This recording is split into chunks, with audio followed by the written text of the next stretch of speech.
Now at 4, chaos breaks out in a Walmart parking lot. Here where progress stands this evening as the search for an alleged kidnapper out of American Fork.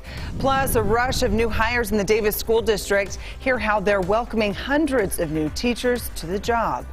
And preparing for the worst. See how the Granite School District is keeping police and firefighters ready for possible school shootings.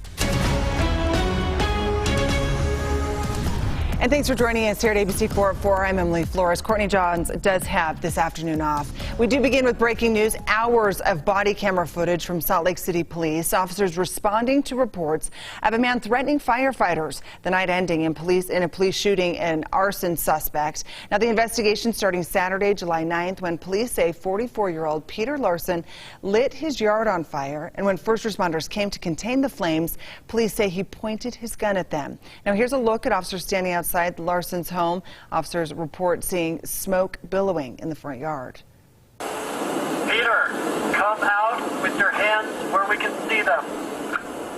Officers say Larson came outside with a gun. That's when police fired at him. Then he went back inside a second time. According to the timeline released by Salt Lake Police, that's when officers at the back and front of the house moved inside. They were able to detain him. We know Larson's injuries were not life-threatening, but we don't know his current medical state right this moment. Larson is facing an aggravated assault charge. And a child has been found from an Amber Alert last night. The suspect, we're told, allegedly was caught trying to steal from a Walmart and then pursued by police. That child now found this early morning at a distant family member's home. ABC4's Kayla Baggerly live from American Fork. And Kayla, police are still looking for that suspect though, right? Yes, Emily, the suspect is still at large, but they did find his vehicle this morning in West Valley. Right now, we are in the Walmart parking lot where this all happened. I spoke with some people who were there, and they tell me they were shocked when they realized what was going on. Police say the suspect, 29-year-old Danny C. Haloth, was cutting open packages and trying to shoplift. When police approached him, they say he ran out of the store to his car. Police say a woman who was in the car got out and cooperated with police commands. The man then drove off, hitting the woman as he fled. Police shot at the vehicle, but Haloth still got away. They say later they learned a 5-year-old child was in the car with the suspect. They believe this child to belong to the woman passenger. An Amber Alert was issued for that child, but they have since been found safe with family. Police also found the suspect's vehicle early this morning near West Valley, but the suspect is yet to be found. Shoppers last night saying they couldn't believe what was happening right in front of them. My heart actually dropped, and my blood pressure dropped, and I kind of got lightheaded and dizzy because I was scared. There was definitely fear there.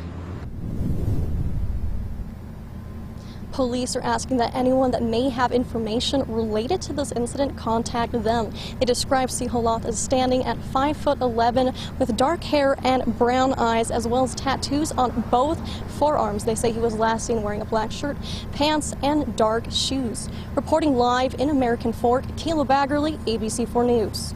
All right, thank you, Kayla. Let's head over for a first look at the forecast with Thomas. Yeah, Emily, it's been a busy day in the weather world as we're seeing more showers and thunderstorms developing in southern Utah, and we've seen a few showers and thunderstorms develop in central Utah.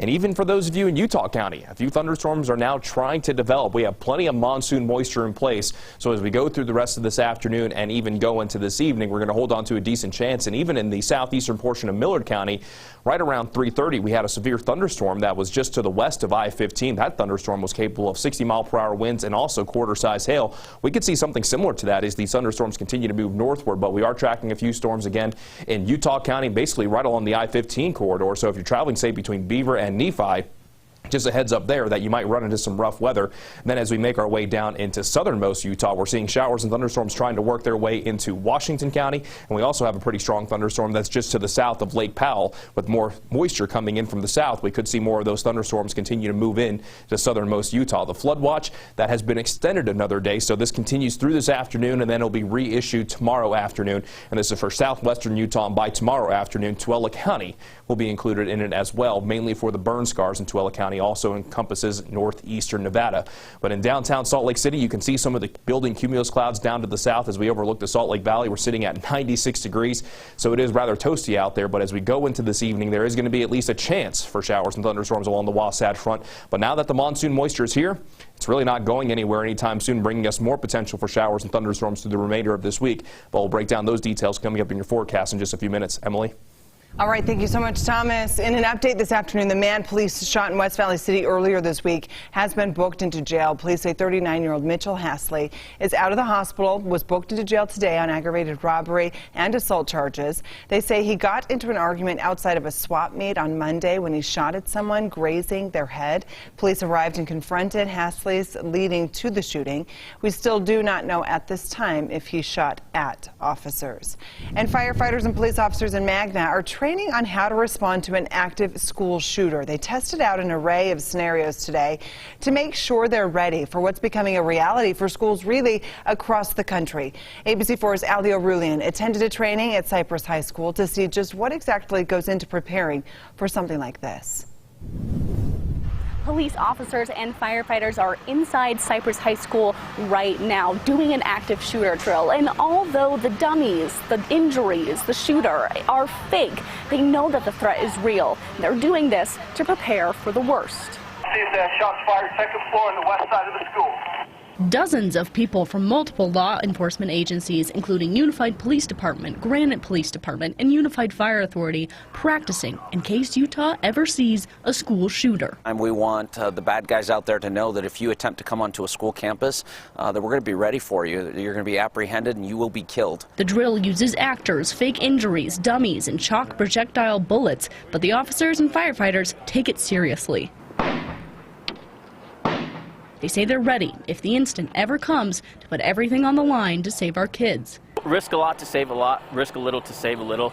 In incidents like this, there's a lot. They also have a message for parents. If there is an active shooter at your child's school, stay home. The immediate desire is to go to the campus, but in that potential situation, you could be putting your own child's safety at risk, your safety at risk, and also those who are there to help keep our students and staff safe, their safety at risk. Officers say parents rushing to schools makes it harder for them to identify the threat and save kids. As a parent, you might end up being the person that's in handcuffs because we don't know who you are and we don't know that you belong there. Police say although the chances of a school having a shooter is slim, they want students to know officers and firefighters are ready. We want our children to be able to go to school in a safe environment, feel safe, and be able to get the education that they deserve to have.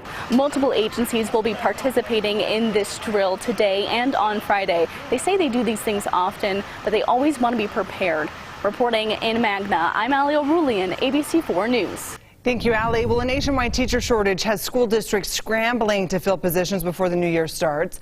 But in the Davis School District, a few hundred new teachers are helping fill the vacancies. ABC4's Northern Utah correspondent Cade Garner telling us how that helps with this shortage. Cade? Here at Farmington High School, students and staff welcomed new teachers attending orientation. The district has now hired nearly 400 new teachers who will fill vacancies across the district's 92 schools. The welcoming party for the new teachers is a way to let them know how appreciated they are. Davis School District is the second largest in the state. It has more than 72,000 students and employs nearly 10,000 people. Of those employees, more than 3,000 are teachers. The district still has a little over 24 teaching positions open, and substitutes are lined up to cover the classrooms that will be left without a teacher at the beginning of the year. Amy Gordon is a new remedial math teacher and tells me she's ready to work with students. There's so many other benefits that are not monetary benefits. So I want, the flexible schedule and enjoying what I do, really making a difference and feeling appreciated like we see over here. 155 of the new teachers are actually first-year teachers. The district says they have a little over 24 teaching positions still open, but they're confident they'll be able to fill those soon. Reporting in Farmington, Cade Garner, ABC4 News. Thank you, Cade. Still ahead, how do you keep your kids safe? We all wonder as parents, right? We'll have a child care expert here to tackle that big question as we head back to school. Stay with us.